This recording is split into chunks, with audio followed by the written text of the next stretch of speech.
in Shillong may be gloomy, but here in Wards Lake, it's lighting up with energy.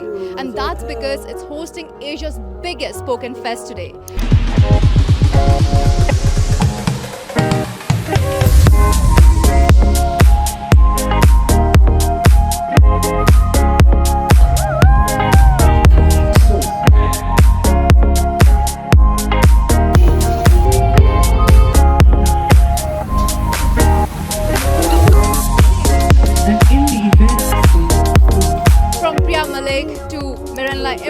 Laksh Maheshwari, Patralekha and Tillotama and Vancouver Toast and many more. So get ready for electrifying performances, stories, music and poetries here at Wards Lake today. Don't miss the magic. What made you choose Shillong as one of the locations for Spoken Fest this year? We were always looking to take spoken outside Bombay, and we have actually come. We've had people perform from Guwahati, from Calcutta, etc. earlier.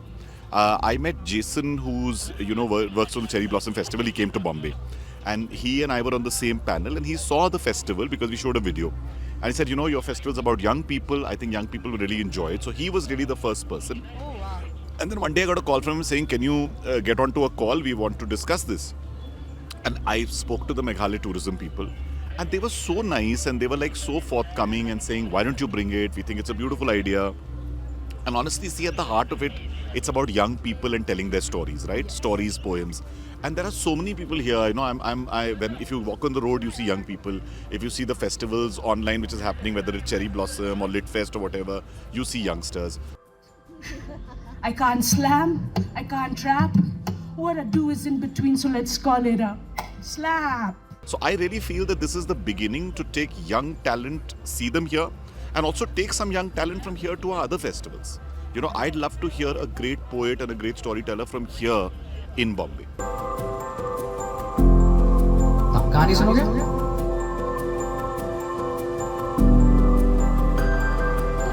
3, 2, 1. Shabash.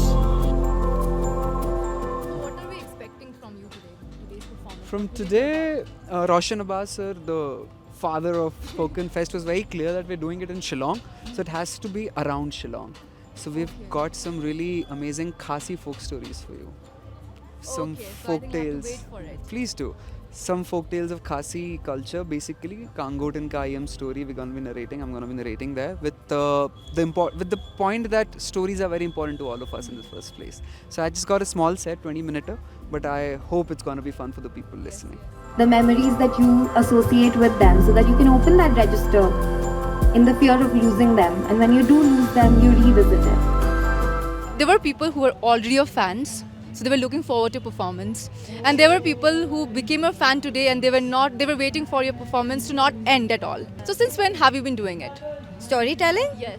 Oh, I don't do storytelling. Like this is spoken is what brought me here. Spoken is what kind of made me get back into writing stuff. So I've done this specific piece 2 years ago, and they wanted me to revisit it for the first edition in Shillong, and I'll always be grateful to Spoken for bringing this side out of me.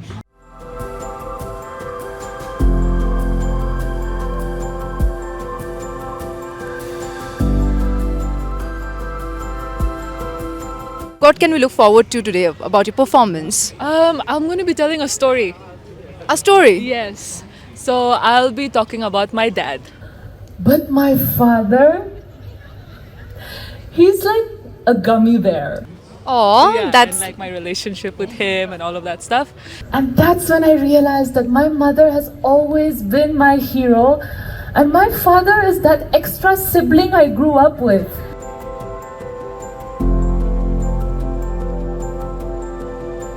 Square, Taman Kabalayan, Pila Banjit Kawain Alaipo, Kijakayeng Ang Leer, Nakaba Pila Bantian Bishar, Yakine, Kibangan Kadaw Haru.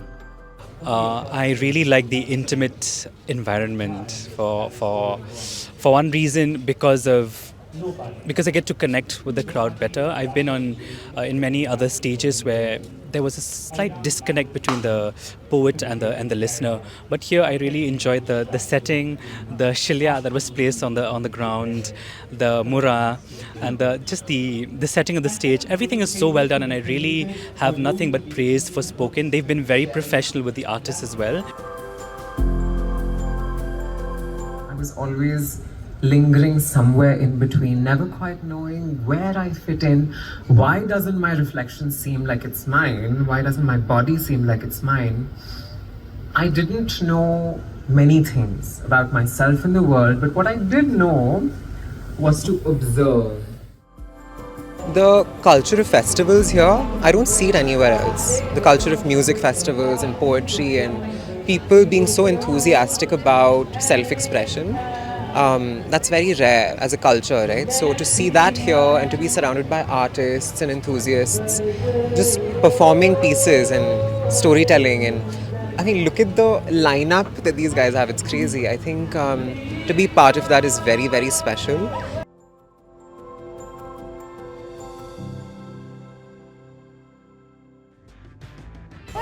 Well, we are going to talk about our home and our growing up.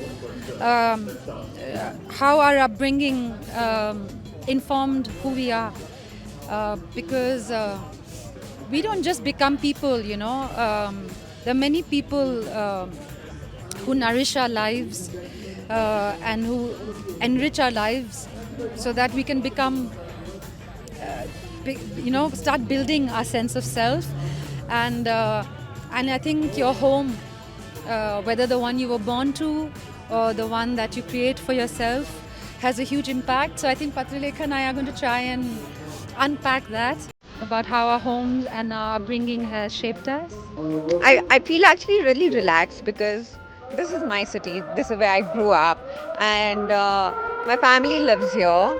So it is an integral part of my being, and I don't feel like alienated. I don't feel like I'm coming to a different place and I don't know people there. So I'm not anxious. It's my home ground and I'm really comfortable here.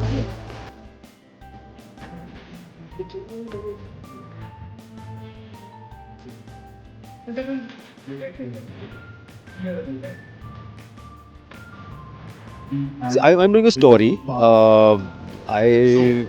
Interestingly, I'm doing a story that I've performed before in spoken only. So I'm afraid some people might have already seen it or heard it. But like I said, I was busy in the last couple of months, so I didn't get time to come up with something new or write something new. But it does take time. Even if it's a 10-minute performance, at least I take time. I don't know about other people. Maybe some people can just come up with stuff instantly.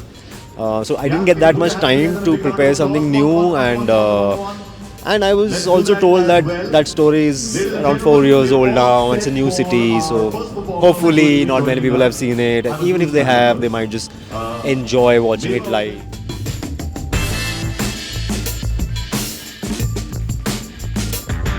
I won't say it's difficult. I think it depends on how you manage it. If you have confidence on what you're doing, I think it's all fine.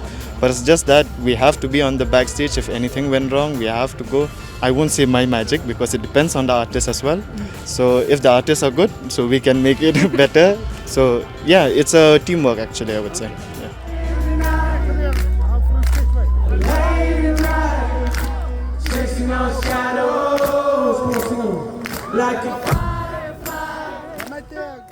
So Shillong, as you know, is known for two things. One is live music and people's love for food. So how does it feel performing here in Shillong?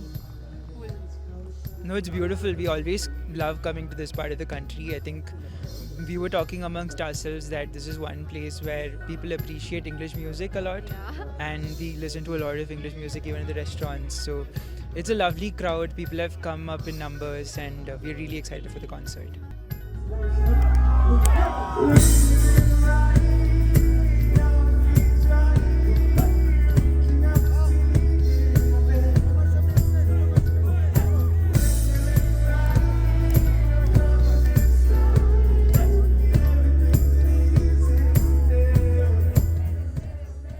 If you were to dedicate one song of When Chai Met Toast to this beautiful town, what would that be? Oh, I think it should be Yellow Paper Daisy. Yeah. Okay. Yellow paper day.